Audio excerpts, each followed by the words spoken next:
नमो बुद्धाय, जय सम्राट, जय भीम, जय भारत। मैं हूं प्रदीप मौर्य, आप देख रहे हैं न्यूज 7 भारत। आज इस न्यूज रिपोर्ट के माध्यम से हम जानेंगे विपस्यना। विपस्यना क्या है और विपस्यना से क्या लाभ होता है? विपस्यना का खोज किसने किया? विपस्यना की विधि को बनाया किसने?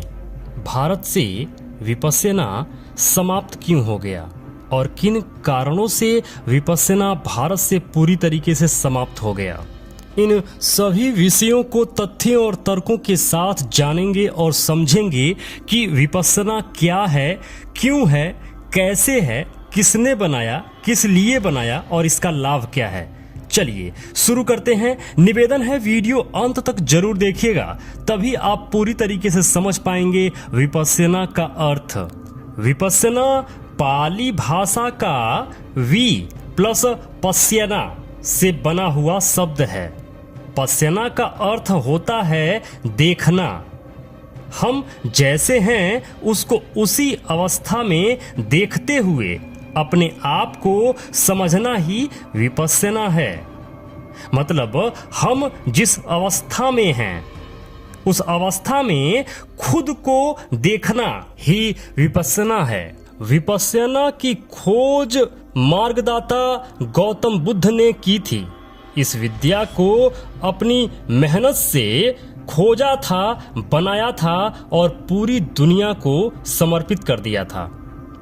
उस विपस्यना विद्या से भारतीयों को नहीं वरन संपूर्ण विश्व को यह विद्या देकर भगवान गौतम बुद्ध ने लाभ पहुंचाया था। आगे यह विद्या भारत के अंदर 500 वर्षों तक शुद्ध रूप से काम करती रही, लेकिन इसके बाद बौद्ध संस्कृति में महायान के उदय के बाद से यह विद्या धीरे धीरे अपना स्वरूप खोने लगा, जो आगे वज्रयान तंत्रयान से निकली पाखंडवादी संस्कृति आ जाने के कारण यह संस्कृति पूरी तरीके से विलुप्त हो गई।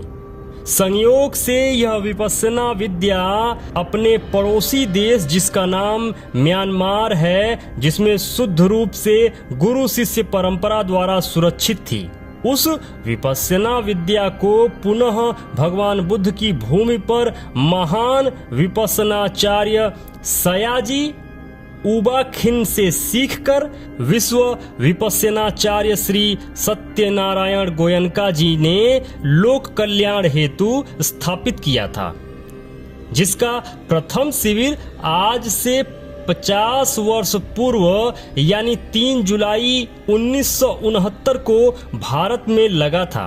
आज भारत में विपस्यना के प्रति लोगों का बहुत ही ज्यादा झुकाव देखा जा सकता है, क्योंकि यह एक ऐसी विद्या है, यह एक ऐसी क्रिया है जिसको करने से आप अपने दुखों से मुक्ति पा लेते हैं, या यह कहें कि दुख आपके करीब नहीं आता, या ये कहें कि आपके जीवन में जो भी क्षणिक घटित होता है, अच्छा या बुरा, उसका आपके जीवन पे बहुत ज्यादा प्रभाव नहीं पड़ता।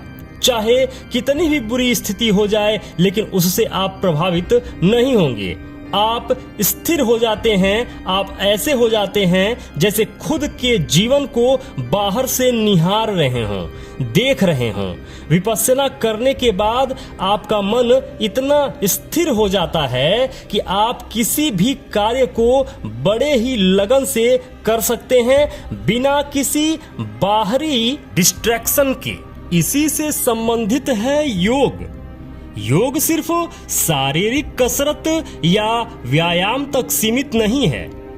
चलिए योग को जानते हैं। यह शरीर और मन को साध कर एकाग्र करने की विधि है। योग यानी जोड़।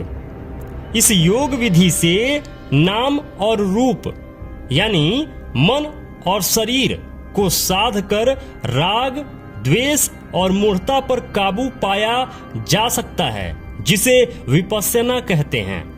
इस विधि का पुरातात्विक रूप से मिलना विकसित मानव सभ्यता के उद्गम स्थल सिंधु घाटी की सभ्यता से है। वहां यह योग करते हुए व्यक्ति की मूर्ति सील पर मिली है। इस चित्र को देखिए जिस पर चित्र संख्या 1 लिखा है।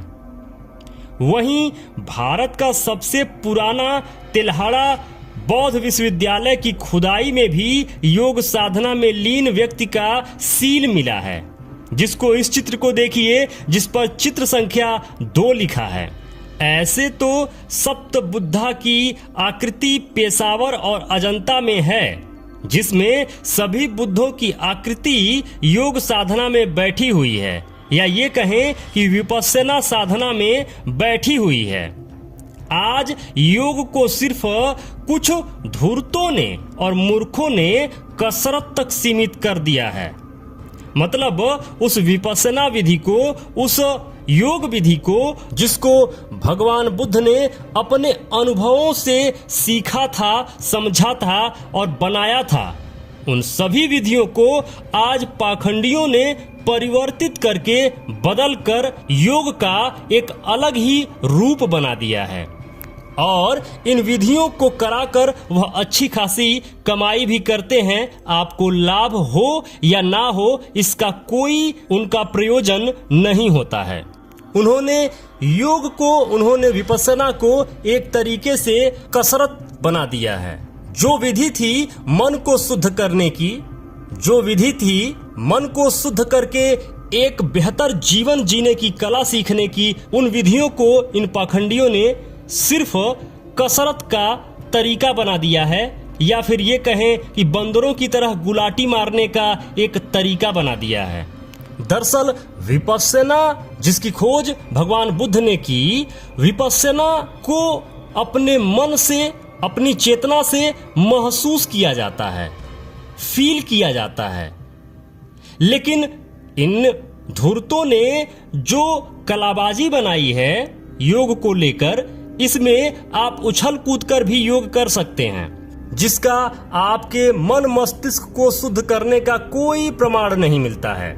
भारत में विपस्सना विधि का पुनः पुनर्जागरण हो चुका है, और विपस्सना जिसका लाभ सदियों से पूरा विश्व ले रहा है, भारत में विपस्सना फिर से आ गई है। और आप भी जीवन में एक बार इसे महसूस करके या इसे कर कर खुद को यह समझ सकते हैं, यह जान सकते हैं कि एक्चुअल में यह कितनी महान टेक्निक थी।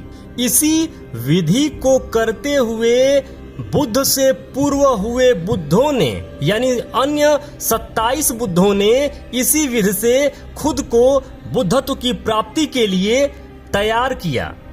लुप्त हो चुकी इस विद्या को गौतम बुद्ध ने फिर ढूंढा और फिर इसे समझा और अपनी तरीके से इसे आगे बढ़ाया, जिसका लाभ आज तक इस पृथ्वी पर लोग ले रहे हैं। मेरे मित्रों, यदि आप चाहते हैं कि हम और हमारी टीम इसी तरीके से रिसर्च करते रहें, इसी तरीके से आपके लिए कंटेंट बनाती रहें, तो प्लीज निवेदन है, डोनेशन जरूर करें। स्कैनर स्क्रीन पर लगा हुआ है, स्कैन करके डोनेशन जरूर करें। जो भी मित्र अभी तक इस चैनल को सब्सक्राइब नहीं किए हैं, प्लीज निवेदन है अभी के अभी चैनल को सब्सक्राइब कर लीजिए। लाइक करके हमारा उत्साह जरूर बढ़ाया करिए। कमेंट बॉक्स में जरूर लिखा करिए कि ये वीडियो आपको कैसा लगा। जो भी मित्र अभी तक इस चैनल पर बने हुए हैं, ये वीडियो देख रहे हैं, आप सबको बहुत बहुत मंगल कामनाएं। नमो बुद्धाय, जय भारत।